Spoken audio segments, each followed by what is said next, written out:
Ya pelajar, apa kabar semua?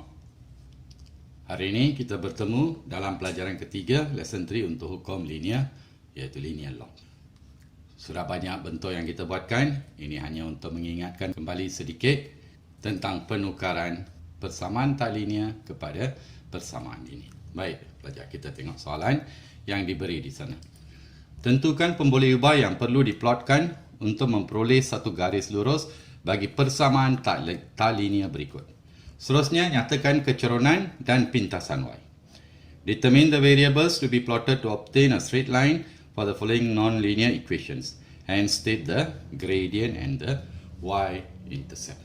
Okey pelajar, cuba tengok soalan ini. Diberi kepada kita X dalam kurungan Y tolak B sama dengan negatif A per X kuasa 2. Apa kita buat pelajar? Ya, mula-mula sekali. Kita hapuskan X ini. So what we do? We divide the equation by X. Okey, bahagikan dengan X. So bila kita bahagikan dengan X, bahagi X, bahagikan dengan X. So X dengan X terhapus, ini tinggal Y tolak B sama dengan. Okey pelajar, ini adalah X per 1 bawa ke atas jadi 1 per X. So bila kita ringkaskan, kita dapat negatif A per X kuasa 3. Boleh faham pelajar? Okey, then what we do? Kita bawa B ke sebelah kanan. So ini sebenarnya adalah Y sama dengan sebelah kiri mula-mula, sebelah kanan mula-mula negatif A perkan dengan X kuasa 3 tambah B.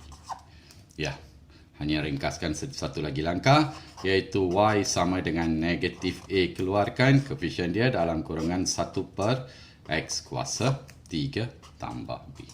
Itu saja pelajar. Sudah wujud dalam bentuk Y besar sama dengan M, X besar tambah C. So state the gradient. So keceronan di sana diwakili oleh negatif A. Keceronan negatif A. Dan pintasan paksi Y, C adalah sama dengan B. Itu saja pelajar. Mana ada masalah? Boleh? Okey, sekali lagi pelajar. Untuk soalan B. Ini bukan D, ini B. Masih ingat pelajar? Bagaimana nak selesaikan ini? Apa kita buat? Yes. Kita boleh darab silang tukar tempat. Darab silang tukar tempat. So, apa kita dapat? Y tambah F bawa ke atas. So, Y tambah F. Sama dengan G per punca X. So, hanya tinggalkan sebutan Y sebelah kiri. Pemalar pindahkan ke sebelah kanan. Yang ini Y sama dengan G per punca X tolak F. Itu dia pelajar. So, kita sudah tahu ini adalah Y sama dengan koefisien dia adalah G 1 per punca X ditolak dengan F. Itu saja, sudah wujud dalam bentuk Y sama dengan MX tambah C. So daripada sini keceronan diwakili oleh G. Dan pintasan paksi Y diwakili oleh negatif. Ya, itu dia satu soalan. Kita pergi kepada soalan berikutnya pelajar. Ya pelajar, ini dia soalan kedua. Terangkan bagaimana suatu garis lurus boleh dilukis untuk mewakili persamaan berikut dan nyatakan keceronan dan pintasan Y. Explain how a straight line can be drawn for each of the following equations and state the gradient and the y-intercept. Okey pelajar, lagi sekali. Saya rasa pelajar sudah biasa dengan bentuk ini.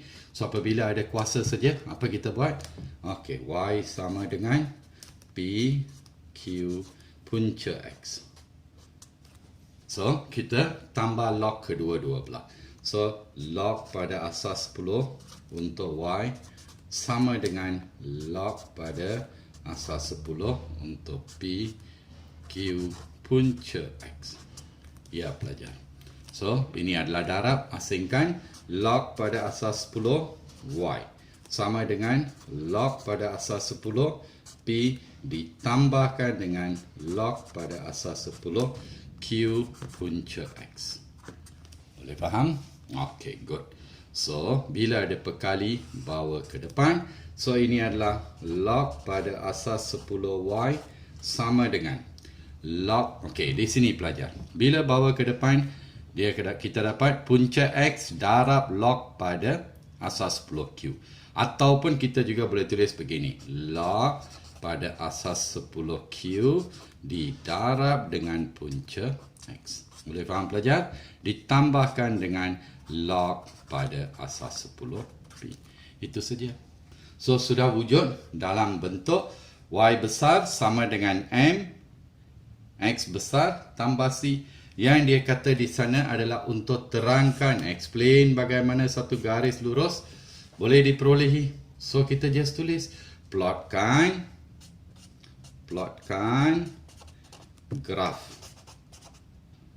graf. Okey, paksi Y di sana diwakili unit pada paksi Y diwakili oleh log tan Y. Melawan, against dalam bahasa Inggeris. Melawan paksi X diwakili oleh punca kuasa X. Di mana nilai kecerunan diwakili oleh log tan Q. Dan nilai pintasan paksi Y diwakili oleh log tan P. Itu saja pelajar. Mana ada masalah untuk bahagian ini? Boleh pelajar? Boleh. Okey, kita cuba satu lagi soalan di sana. Okey, soalan yang serupa. So, teliti betul-betul pelajar apa kita patut buat di sini. Untuk soalan B, hari itu saya rasa kita ada buat satu soalan lebih kurang sama. Untuk kuasa 3, yang ini kuasa 2. Kalau pelajar tengok, 9 adalah nombor kuasa 2 sempurna. P kuasa 2. Dan ungkapan ini pun di kuasa 2. So, apa kita buat? Untuk selesaikan, kita puncakan dengan pada kedua-dua belah. So, punca kuasa Y sama dengan punca kuasa 9 per P kuasa 2 darab X tambah Q di kuasa 2. So, punca kuasa Y sama dengan, okey, punca kuasa 9 adalah 3. Punca kuasa 2 P kuasa 2 adalah sama dengan P. Dan punca bagi X tambah Q di kuasa 2, punca dengan kuasa akan terhapus, jadi X tambah Q. Okey, just expand it pelajar. Y sama dengan darab 3 per P X tambah 3 per P Q. Okey, boleh faham pelajar? Itu saja. Sudah wujud dalam bentuk Y sama dengan MX tambah C. So, what do we do? Nak terangkan saja. Plotkan graf paksi Y diwakili oleh punca Y against melawan paksi X diwakili oleh X. Di mana kecerunan adalah sama dengan 3 per P dan pintasan paksi Y adalah sama dengan 3 per PQ atau 3Q per P. Di mana? Boleh pelajar? Okey, yang berikutnya satu lagi pelajar. Tengok soalan. Siapa kita buat? Ya, ini adalah pecahan tunggal. So, kita anggap ni sebagai Y ini Y per 1. Songsangkan sebelah kiri, songsangkan sebelah kanan. So, this will be 1 over Y. Sama dengan 2 tolak QX perkan dengan PX. So, 1 over Y sama dengan 2 dibahagi PX. 2 per PX. Tolak. QX dibahagi dengan PX. QX dibahagikan dengan PX. So, ini adalah 1 per Y. Pelajar, kalau tengok ini perkali dia 2 per P didarab 1 per X. Tolak X dengan X terhapus, Q per P. Okey, pelajar.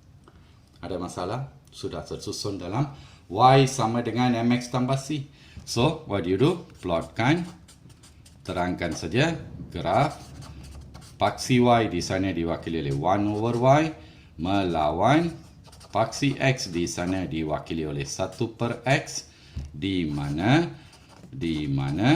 nilai keceronan adalah 2 per P dan pintasan Y adalah sama dengan negatif Q per P.